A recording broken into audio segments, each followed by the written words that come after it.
What's up, my friends?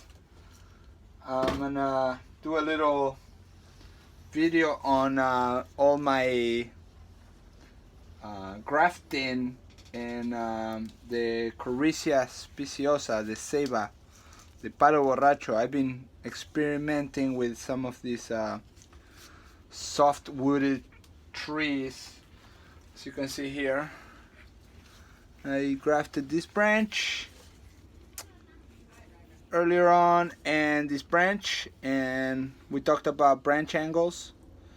This branch will probably have to go at some point or be pruned. Anyway, it's like a little bonsai, and pretty much I'm gonna grab another one of the young seedlings and graft it on. So I'll get it out of this band and gently get it out. Let's see, is it coming? It's coming out. Okay, good.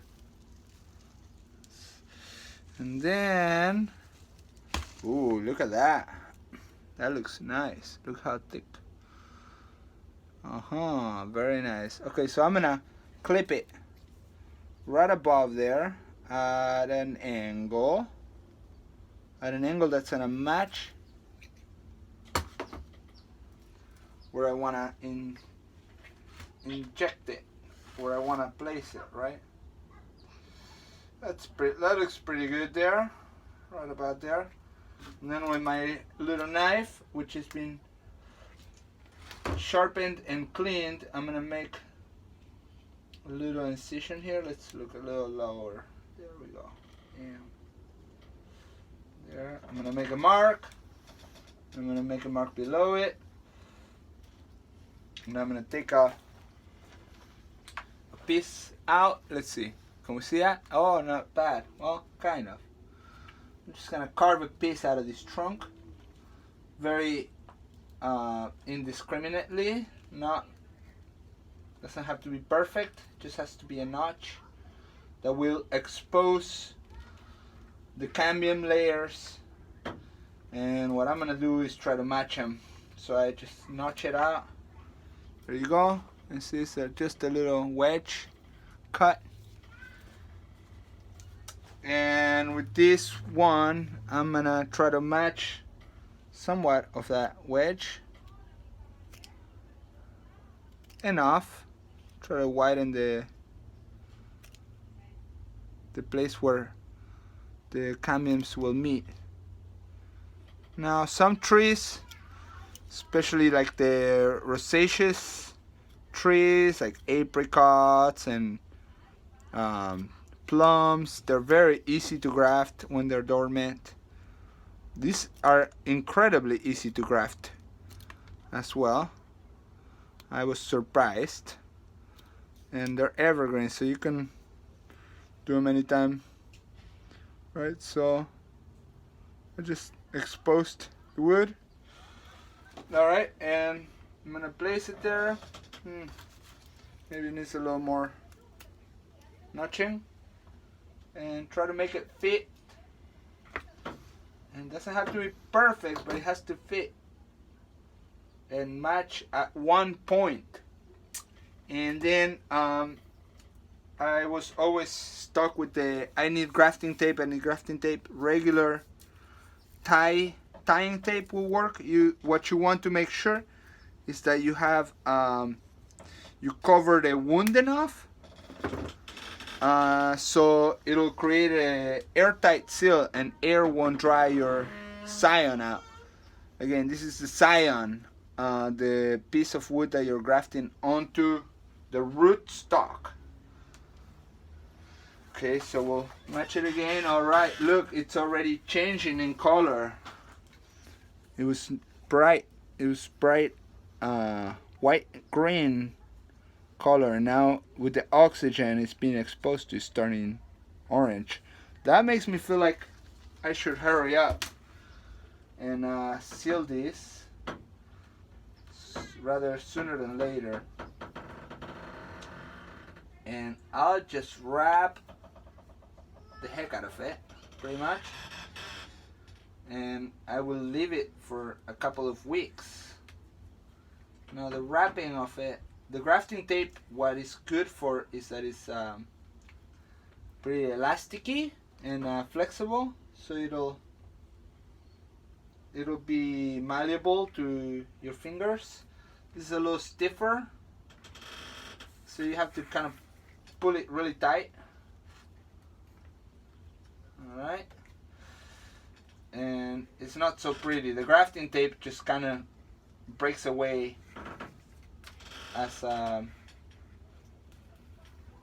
grafting tape breaks away once the cyan has taken and it's pushing it. This will not, so I will have to cut this tape off. I'm wrapping it nice and tight. One, for a couple of reasons. One, to keep the air from entering that wound and drying it out, and another one is to hold the cyan in place.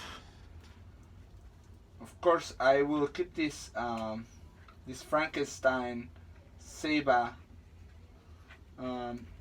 in my greenhouse, high up away from my children, to keep it from getting knocked off, because the tree might start to heal and then a bird could come and sit on it, and then even though birds are really light, they will still break that connection that you have going. Okay, so I have my main graft here, my main line holding it, and I'm gonna tuck it under. Let's see. It's the first time I do a video of something I'm actually doing, so bear with me here. Might be a little annoying, and if you have experience grafting these trees, send me a comment. I'm gonna do a second layer of tape just to keep it nice, to give it a really an extra chance of survival here. I'm gonna leave a little tail at the end of the tape so I can use it to tie it at the end, right?